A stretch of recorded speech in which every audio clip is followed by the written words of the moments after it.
এই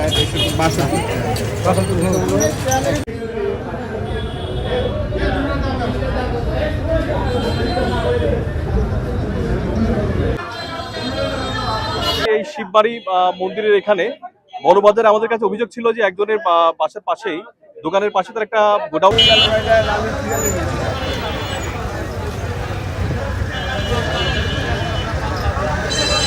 দাদা মাংনা মাংনা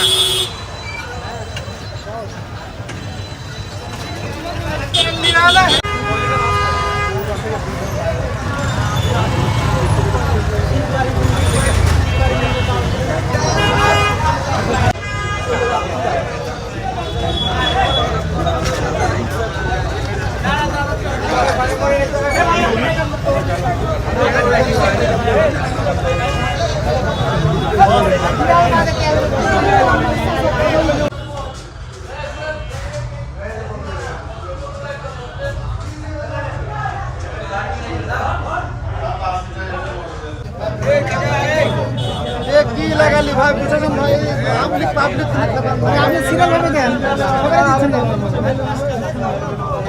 এই ভাই এই পাঁচটা পাবে কিনা দেখে দাও এই ভাই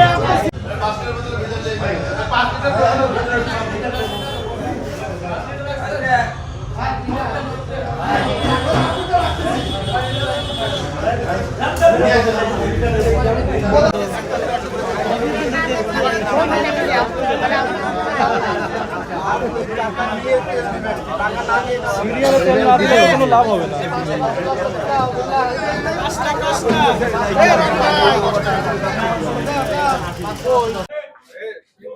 খুলেন খুলেন খুলেন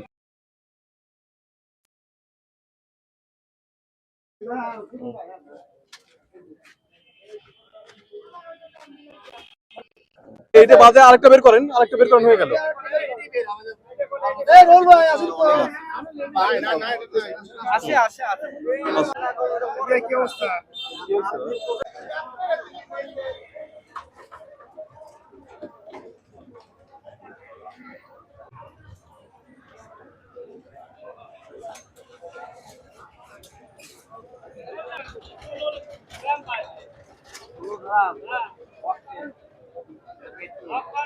যোগ করে 57 5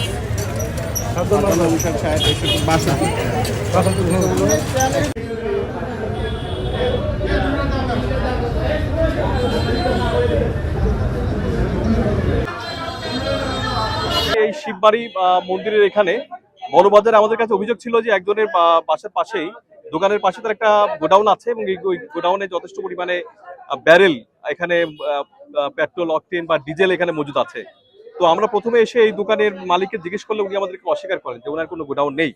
পরবর্তীতে গোপনে যিনি আমাদেরকে জানাচ্ছিলেন তাকে আমরা জিজ্ঞেস করলে তারা আমাকে দেখাই দেয় যে এখানে যে সরু যে গলিটা আছে এই গলিটা সামনেই হচ্ছে যে গোডাউন। পরে উনি এখানে নিয়ে যান, পরে যখন উনি স্বীকার করতে বাধ্য হন, পরবর্তীতে যখন আমরা এখানে যাই তারপরে উনি অস্বীকার করেন যে এখানে যে খালি ব্যারেলগুলো দেখান। তারপরে আমরা প্রত্যেকটা ব্যারেল যখন চেক করি আমরা দেখতে পাই যে খালি ব্যারেলের নিচেই তেলালা কতগুলো ব্যারেল রয়েছে। তো এইভাবে আমরা আনুমানিক প্রায় 15টার কাছাকাছি ব্যারেল আমরা করেছি এবং 15টা ব্যারেলে যদি 208 লিটার করে থাকে তো প্রায় 2000 লিটারের কাছাকাছি আমরা পেট্রোল অকটেন এবং ডিজেল আমরা আসলে বের করতে সক্ষম হয়েছি এবং এটা খোলা বাজারে আমরা বিক্রি করার নির্দেশ দিয়েছি এবং তাকে 40,000 টাকা জরিমানা করেছি। এই নিয়ে পাশে আরেকটা ডিজেলে আমরা পেয়েছি, ডিজেলে সেও গুদম করে রেখেছিল 1 ব্যারেল মতো, তাকে 5,000 টাকা সহ এরকম 3টা প্রতিষ্ঠানকে আজকে 50,000 টাকা আমি জরিমানা করেছি। এবং এই যতদিন পর্যন্ত এই ক্রাইসিস থাকবে, ভোক্তা অধিকার মাঠে থাকবে এবং ঈদের আগদিন পর্যন্ত আমরা এই ধরনের অভিযান পরিচালনা করে যাব যাতে মানুষের দুর্ভোগ অনেকটা অংশেই দূরীভূত হয় এবং এইভাবেই আজকে এখন পর্যন্ত অভিযান চলছে এবং চলমান থাকবে। ধন্যবাদ। ছিল যে এই শিবরামপুরে এই জায়গাটায় এই শিববাড়ি এই জায়গাটায় তেল আছে এবং মজুত করে রেখেছে। তো আমরা প্রথমে এসে তাকে যদি জিজ্ঞেস করি তখন আমরা এগুলো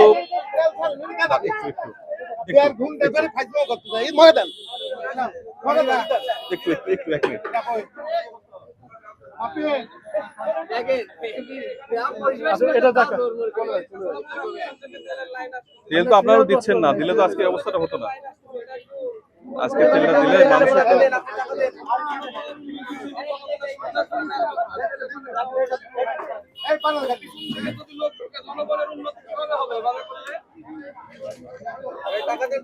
চলে যান। হ্যাঁ, কিছু বলছেন? কেউ কিছু বলছেন এদিকে?